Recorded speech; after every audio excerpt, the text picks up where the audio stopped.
भगवान के लिए जैसे कल बताया 3 रूप हैं। भगवान गोपिकानंदन, पहला रूप भक्तों के लिए गोपिकानंदन। भगवान गोपियों के नंदन मतलब यशोदानंदन, गोपिकानंदन यशोदानंदन एक रूप। दूसरा होता है अवतार रूप, भगवान अवतार लेकर आए दुष्टों का संहार करने के लिए, साधु पुरुषों का उद्धार करने के लिए, तो ये दूसरा रूप।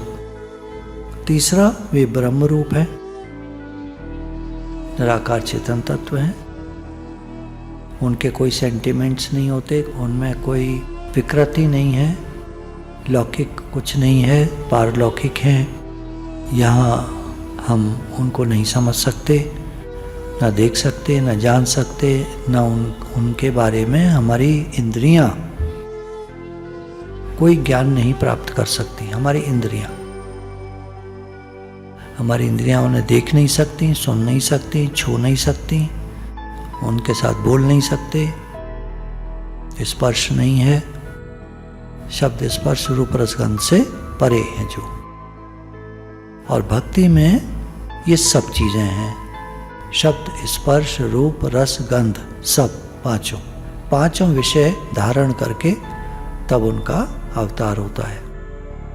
अवतार के भी 2 रूप हो गए, एक तो उनका सखा रूप, बाल रूप, बच्चे का रूप, बड़े का रूप, ऐश्वर्य रूप, सब उस तरह के रूप बन गए उनके। तो 3 रूप उनके मेन हुए, गोपिकानंदन, फिर भगवान का अवतार, फिर ब्रह्म। अब प्रेमियों के लिए सर्वोत्तम रूप जो है वो गोपिकानंदन रूप है। भगवान यशोदा मैया के पुत्र हैं, तो हमारे लिए भी जैसे चाहो उनका वो रूप स्वीकार कर लो, अपना बच्चा बना लो, अपना भाई बंधु बना लो, भाई नहीं है तो राखी बांध दो, जैसे चाहो उनको, उनके साकार रूप को जैसे चाहो वैसे बना लो। माँ बाप बना लो उनको, राधा रानी मैया हो गई और वो पिता हो गए। फिर उनका ऐश्वर्य रूप भी है, उसके लिए शास्त्रों में एक नाम विखन सार्थितो विश्वगुप्तये, ये उनका विश्व रूप का नाम है, ऐश्वर्य रूप का। अब इनमें से सच्चा कौन है? ब्रह्म ज्ञानी जो हैं वो कहेंगे हम नहीं मानते ये सब, ब्रह्म तो निराकार है, तो निराकार साकार कैसे? तो इनमें सच्चा कौन सा है? अरे बाबा, जिसका सहारा लेकर जो ऊपर उठे उसके लिए वही सच्चा है। तुम कहते हो ब्रह्म, वो कहते हैं वो कहते हैं वो। अब वैष्णव जो हैं वो कहते हैं भगवान तो साकार हैं और भगवान अभी भी वृंदावन में ही हैं, कहीं गए ही नहीं, आज भी हैं, भक्तों को दिखते हैं, भक्तों को उनकी लीलाएं दिखती हैं, भक्त लोग उनको फील करते हैं। भक्त जब भूखा होता है तो वो उसको भोजन देते हैं, कोई बात होती है तो भक्त उनसे कहता है, वो उसकी बात पूरी करते हैं। तो भगवान तो अभी भी साकार रूप से मौजूद हैं। तो जिसका सहारा लेकर जो ऊपर उठे वही रूप सच्चा है।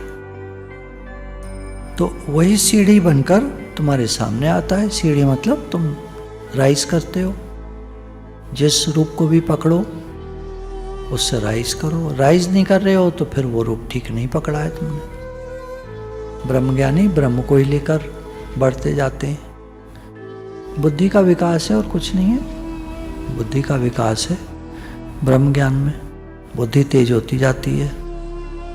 और स्वामी परमानंद जी हैं, उनके कैसेट जब सुन रहे थे तो अक्सर कहते थे ये बात आज हमें भी क्लियर हुई। बोलते बोलते बहुत सारी बातें नई नई निकल आती हैं ब्रह्म ज्ञान में, तो कहते थे ये बात आज हमें भी क्लियर हुई। तो मैं मन में सोचता था क्लियर ही करते रहेंगे क्या जिंदगी भर, हमें कब क्लियर होगा? फिर जब गुरुजी क्लियर कर रहे हैं बातों को तो हमें कब क्लियर करेंगे? तो समझ में आ गया कि तो जीवन भर का सब्जेक्ट है ब्रह्मज्ञानिक। तो उसको पढ़ते रहो, जीवन भर क्लियर करते रहो, और आखिर में अगर याद रहे कि मैं ब्रह्म हूँ तो मुक्त हो, और न याद रहा, कोई मोह का कारण आ गया, तो गए आवागमन के चक्कर में, गया सब ब्रह्म ज्ञान। तो उसमें कोई सहायता करने वाला नहीं है, गुरु भी नहीं है, और गुरु कहाँ से आएंगे? गुरु हर समय तो उपलब्ध है नहीं। आपको मर रहा है तो बेचारा अकेला ही मरेगा, गुरु कहाँ से आएंगे वहाँ? गुरु साथ में तो नहीं बैठे रहेंगे, याद दिलाते रहे तू ब्रह्म है, निश्चय में रहे तू ब्रह्म, देख मरने वाला है, याद रख हम ब्रह्मास्मि, बोल मैं ब्रह्म हूँ। अब वो कहेगा क्या बवाल पीछे पड़ गया है, जा यार यहाँ से, मैं कुछ अपने बच्चों से बात कर लूँ, बेटे की याद आ रही है, बेटी की याद आ रही है। मतलब एक बात कही, क्या पता आदमी का ऐसे ही है सब, क्या भरोसा उसके माइंड का, क्या सोच रहा है। जिसका सहारा लेकर जो ऊपर उठे वही सच्चा रूप है, वही बढ़िया है। यह अंतर्यामी रूप भी, निराकार रूप भी, दृष्टा रूप भी सीढ़ी है हृदय को ऊपर उठाने के लिए। मतलब कोई रूप मानो तुम, ये सब सीढ़ी हैं हृदय को ऊपर उठाने के लिए। यह अवतार रूप भी एक सीढ़ी है, भगवान का अवतार है वो भी। यह नंद नंदन रूप जो ब्रज में आया है, यह भी तुम्हारे हृदय को ऊपर ले जाने के लिए है। वह जो असली घर है भगवान का, उसमें पहुंचने के बाद वह फिर दुनिया में लौटने नहीं देता। यह तो आप गीता में पढ़ते ही हो, सधाम परमम मम यद गत्वा न निर्वतन्ते, जहाँ पहुंचकर फिर साधक लौटकर इस संसार में नहीं आता है। तो जो एक बार वहाँ जाता है वो लौटकर फिर संसार में नहीं आता है। ये सब रूप भगवान के ही जो हैं, वे भगवान की ओर लोगों के मन को खींचकर ले जाने के लिए हैं। तो प्रेम का रूप है गोपिका नंदन, ज्ञान का रूप है अखिल देहांतरात्मक दृक् रूप, सब देह मैं ही तो बना हूं। और ऐश्वर्य भक्ति का रूप है विखन सारथे तो विश्वगुप्तये। गोपियां कहती हैं इस समय तुम क्या कर रहे हो, यह रात का समय, यह बांसुरी बजाकर हमें बुलाना और प्रेम की लीला करना, इसके बाद अंतर्धान हो जाना। और गोपियों को वन वन में भटकते ढूंढते देखना, और उनका इतना कष्ट देख करके भी प्रकट न होना। तो अब ये रूप तो आपके किसी रूप से मेल नहीं खाता। गोपिका नंदन होते तो प्रकट हो जाते, अंतर्यामी दृष्टा रूप के अनुरूप भी नहीं है और ऐश्वर्य रूप भी नहीं है। किसी भी रूप के अनुरूप ये आपकी लीला अंतर्धान हो जाना, हमको दुख देना नहीं है। तो हे कृष्ण, ये जो आपकी लीला है ये सर्वथा असंगत है, ठीक नहीं बैठती। इसलिए आप प्रकट हो, आओ, हमारी आंखों के सामने दिख जाओ, प्रत्यक्ष हो जाओ। हम लोग पहले के समान हंसें खेलें। तो छिपने की लीला बंद करो। गोपियां कहती हैं फिर आप अपने हाथ को हमारे सर पर रख दो। यदि आप हमारे सर पर हाथ रख दोगे तो हम निष्काम हो जाएंगे, हमारे मन में कोई कामना नहीं रहेगी किसी प्रकार की।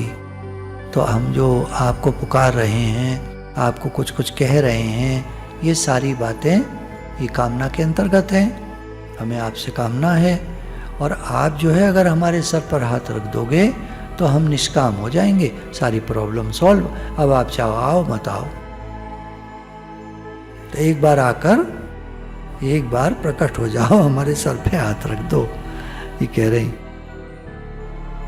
अब गोपियां कहती हैं कि हे कृष्ण, हम तुम्हारे ऊपर मोहित हैं। तो प्रश्न उठता है क्या देखकर मोहित हो? तो कहती हैं अलकों से घिरा हुआ तुम्हारा मुख। अलकें क्या? ये जो यहाँ काट लेती हैं ना बालों को लड़कियाँ, ये इतना, फिर एक यहाँ लटकी रहेगी है ना, एक वो अपने यहाँ करा जरा सा कुछ करती हैं, कुछ नहीं तो लटकी रहेगी, वो बात करती रहेंगी। तो गोपियाँ कह रही हैं अलकों से घिरा हुआ ये जो आपका मुख। अब नए से नए फैशन में ये बात आ गई कि बाल के कुछ हिस्से यदि ललाट पर और आँख पर लटकते हुए हों तो बोलते हैं बड़ा सुंदर, अब देखो स्वामी अखंडानंद जी के समय में बाल कटे हुए होते होंगे, ये तो सन 87 तक ही तो थे। इसका मतलब 80 में फैशन आ गया था। तो यदि आँख पर बाल लटके हों तो कहते हैं बड़ा सुंदर। तो भगवान श्री कृष्ण की जो अलकें हैं वे उनके कपोलों पर लटकती रहती थीं और कुंडलों की शोभा से उनका कपोल चमकता रहता है। उनके पास मुस्कान से युक्त चितवन अतः हर समय रहती, मतलब उनके एक तो आँखों पर वो अलकें बालों की और मुस्कान युक्त चेहरा, वो हर समय भगवान के रहता था। और गोपियाँ कहती हैं कि हमारे ऊपर कोई विपत्ति आवेगी तो आपके जो हष्ट पुष्ट बलिष्ठ भुजदंड हैं वे हमारी रक्षा करेंगे। जैसे असुरों से बचाया ना भगवान ने, वो आया धेनुकासुर, उठा के पटक दिया उसको। बाहें इन लोगों की बहुत तगड़ी थी, बलराम जी की और कृष्ण जी की। वो ताल वृक्ष के वहाँ पर एक वो रहता था असुर, उसको ऐसा मारा कि कई ताल के पेड़ टूट गए। और सचमुच देखो, शंख चूर्ण जब गोपियों को उठाकर ले जाने लगा तो कृष्ण ने हथियार नहीं उठाया, हाथ से ही उसका सिर तोड़ दिया। तो गोपियों को अभय देने वाला और मुमुक्षुओं को अभय देने वाला, मोक्ष दान करने वाला, धर्म का दान करने वाला और संसार की कामना को मिटाने वाला ईश्वर का वरद हस्त सर पर रख दें तो सारी कामना ही मिट जाए। गाल से वो शंख छुला दिया तो ध्रुव जो है वो संस्कृत में बोलने लगा। बेपढ़ा लिखा बेचारा 5 साल का बालक, स्कूल ही नहीं गया था तब तक, घर में खेलता था तो राजकुमार, पर जब पढ़ावेगा कोई तभी तो पढ़ के वो होगा। तो भगवान ने हाथ छुला दिया अपना जरा सा, तो बोलने लग गया संस्कृत। तो मन की कामनाओं को मिटाने वाला उनका हाथ। जब ब्राह्मण लोग शास्त्रों का रहस्य बताते थे तो गृहस्थ धर्म की उपयोगी जो बातें थीं उनको खुलासा करके बताते थे। यह नहीं समझना कि शास्त्र में सिर्फ माला ही फेरना लिखा है, उसमें यह भी लिखा है कि मकान कैसे बनाना, तलवार कैसे चलाना, दवा कैसे बनाना, नाचना कैसे, गाना कैसे, बजाना कैसे, वेशभूषा कैसे बनाना, ड्रेसेस कैसे बनाना। वेदों में सब लिखा हुआ है, सब विस्तार है। अपना सौंदर्य किस तरह से प्रसारित करना, सारी बातें शास्त्रों में लिखी हैं। उपवेद सारे के सारे, धनुर्वेद, आयुर्वेद, स्थाप्य वेद, गांधर्व वेद ही हैं इसके लिए। यह नहीं समझना कि तुम बैठकर सीताराम सीताराम ही करना, सारी बातें हैं वहाँ। अर्थशास्त्र है, धर्मशास्त्र है, नृत्य शास्त्र है, नाट्य शास्त्र है। यह जो भारतनाट्यम जिसको बोलते हैं ये हमारा हिंदुस्तानी ही तो है ना। तो गोपियाँ बोलती हैं, हे प्यारे श्याम सुंदर, तुम तो हमारी सब कामनाओं को पूर्ण करने वाले हो। मतलब ये सारी चीज़ें तुम्हारे में हैं और तुम सब बताते हो, सब सिखाया तुमने। तो अब तुम कहाँ चले गए? बोले बाबा, भगवान का भजन कामनाओं को पूर्ण करने के लिए कि बिल्कुल निशंक। दुनिया में किसी से कामना पूर्ण करना और ईश्वर से कामना पूर्ण करना, इसमें बड़ा फर्क है। ईश्वर से जो कामना पूर्ण करेगा वह संसार से मुक्त होकर ईश्वर को प्राप्त करेगा, और जो संसार में कामना पूर्ण करेगा वो संसार में फंस जाएगा। ये फर्क है। देखो, कहीं कहते हैं निष्काम भक्ति करो, भगवान से कोई कामना मत करो। कहते हैं सुनने में अच्छा लगता है, सुनने में अच्छा लगता है, निष्कामी होना चाहिए, निष्काम भक्ति करो। अच्छा, अब हमारे मन में कामनाएं आती हैं, उनका क्या करें? अचार डालें? कैसे करें? कामना रहती हैं सबके मन में, उनका कैसे करें? तो उनके लिए सारे शास्त्र लिखे गए, किस प्रकार अपनी कामनाओं को पूर्ण करो। तरह तरह की कामनाएं, पता है ना, धनुर्विद्या है ना, आयुर्वेद, नाच गान, फैशन, गांधर्व वेद और मकान बनवाना, अथर्ववेद, इनमें सब में लिखी हैं ये बातें। आयुर्वेद में सारा दवाइयों का ज्ञान है। आदमी बीमार पड़े तो कामना न करे कि मैं ठीक हो जाऊं, मर जाए दूसरा, यही तो है ना, ठीक होने की कामना ही ना करे, मर जाए। तो ये सारे वेद काय लिए बने फिर? अब फर्क एक आया सामने, ये कह रहे हैं कि कामना करो तो भगवान से करो। भगवान ने गीता में कहा, हे अर्जुन तो सब समय में मेरा स्मरण कर। अब यहाँ एक देखो ब्रास की बात आई, सब समय में मेरा स्मरण कर। मन में कोई कामना आवे तो मुझे याद कर, सब समय में। जब कामना आवे, सब समय के अंतर्गत आ गया कि कामना वाला समय अलग होता है, सब समय कुछ और होता है। सब समय का क्या मतलब है? तो फिर सब समय हो गया। सब समय का मतलब सब समय मेरा स्मरण कर, तो फिर कामना आवे तो मेरा स्मरण कर। तो ये बात यहाँ लिखी है कि बिल्कुल माला फेरना है, भजन करना है, तो बोला कामनाओं को पूर्ण करने के लिए कि चलो वो भी ठीक है, किया क्या कि दुनिया में किसी से कामना पूर्ण करोगे तो फंस जाओगे, और ईश्वर से कामना पूर्ण करोगे तो मुक्त हो जाओगे। भगवान आप करिए। अब करें ना करें तो भगवान की याद है हर समय, आप करिए। नहीं कर रहे तो कोई बात नहीं, भगवान कब करोगे तो चलो बाद में कर देना। हे नाथ तब तक दूसरी कामना आ गई, अब चलो इसको तो कर दो, तो वो छोटी मोटी कामना भगवान ने पूरी कर दी। चलो वेरी गुड, वाह वाह भगवान वाह। अब तीसरी आ गई, हाँ जी भगवान जी ये आ गई। अब तो हर समय भक्त का क्या मतलब है? जो किसी समय भी विभक्त नहीं होता, हर समय भगवान याद रहते हैं जिसको। दुनिया में कहने की बात नहीं है, ये तो भगवान ने विशेष अपने भक्तों के लिए कहा कि मेरा भक्त किससे मांगेगा जाके? किसी और से मांगेगा? पड़ोसी से। भक्त मेरा है और पड़ोसी से मांगेगा? किससे मांगेगा बताओ? जब हम भगवान के हैं, भगवान हमारे हैं, तो अब हम कहाँ जाएं? अब गोपियाँ कह रही हैं ना, भगवान आप छिप गए हो, हम कहाँ जाएं बताओ? हमारे तो मरने जैसी वाली बात हो गई, ना हम लौट सकें ना हम कहीं जा सकें।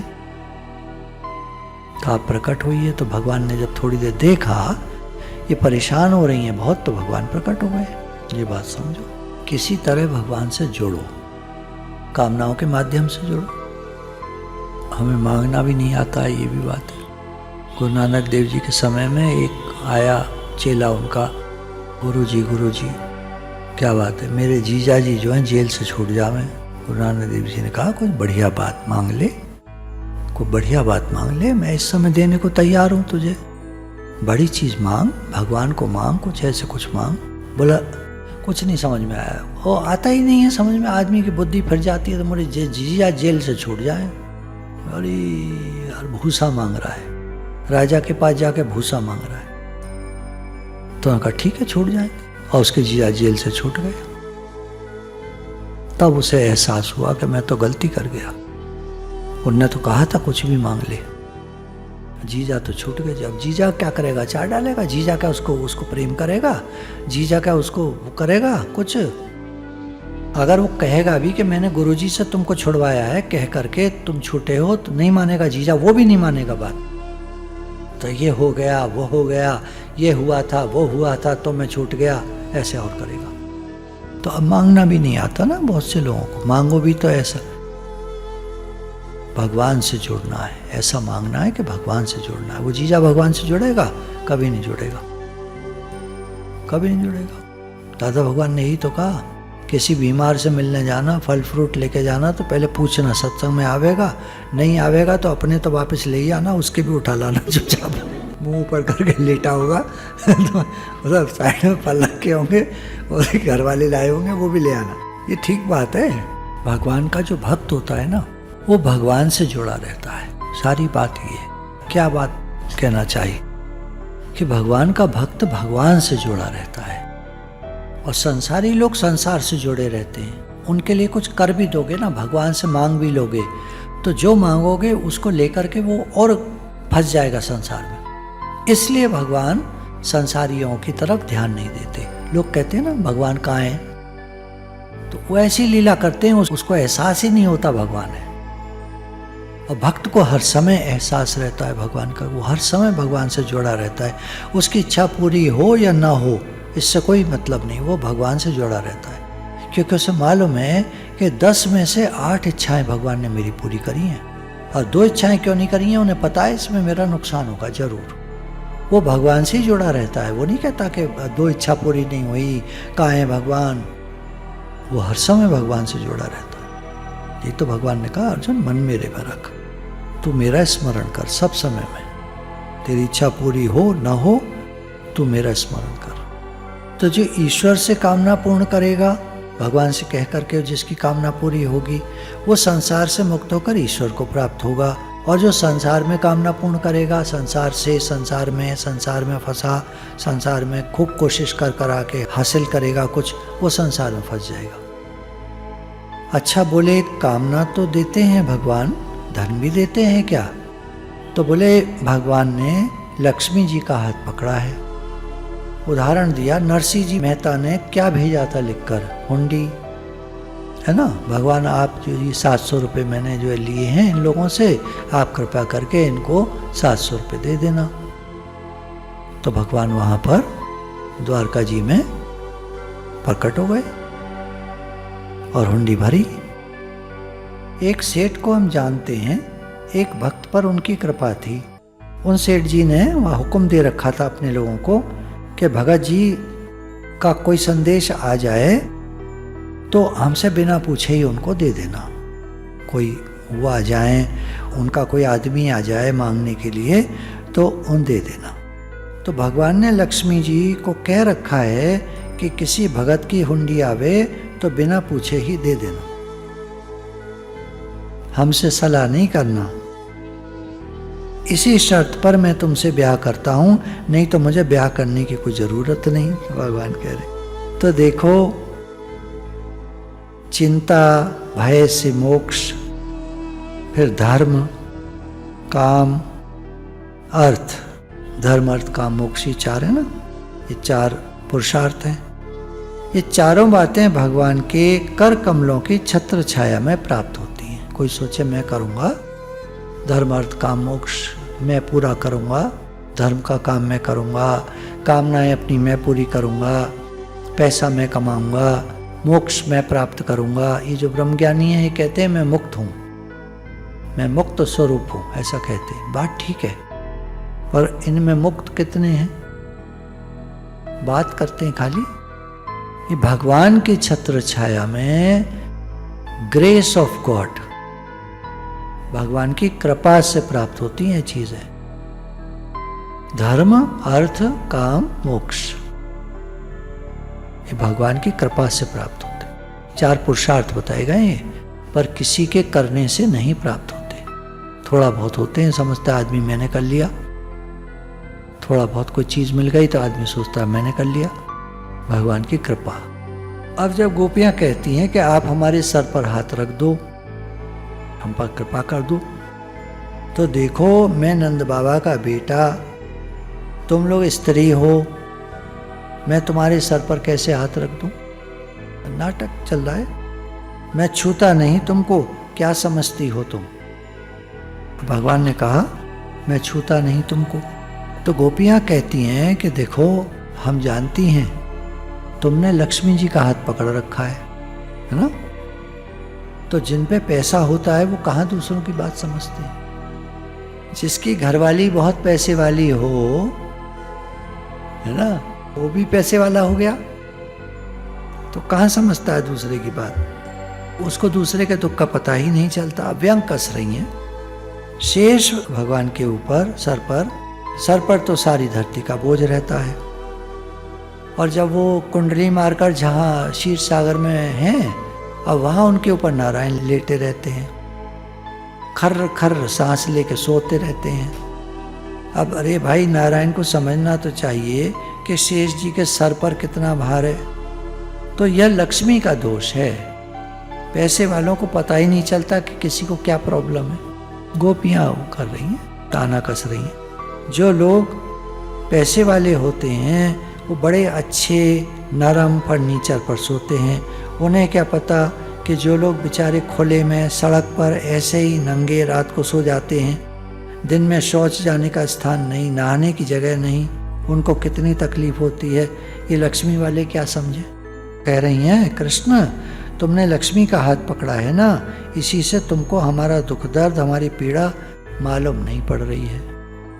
एक आदमी ने भरी सभा में कहा कि इस सभा में आधे मूर्ख बैठे हैं, आधे लोग मूर्ख बैठे हैं। अब सभा के लोग बिगड़ पड़े, उसे मारने को दौड़े, तो एकदम चिल्लाता है, नहीं नहीं नहीं नहीं, गलत बोल गया मैं, इस सभा में आधे लोग मूर्ख नहीं हैं।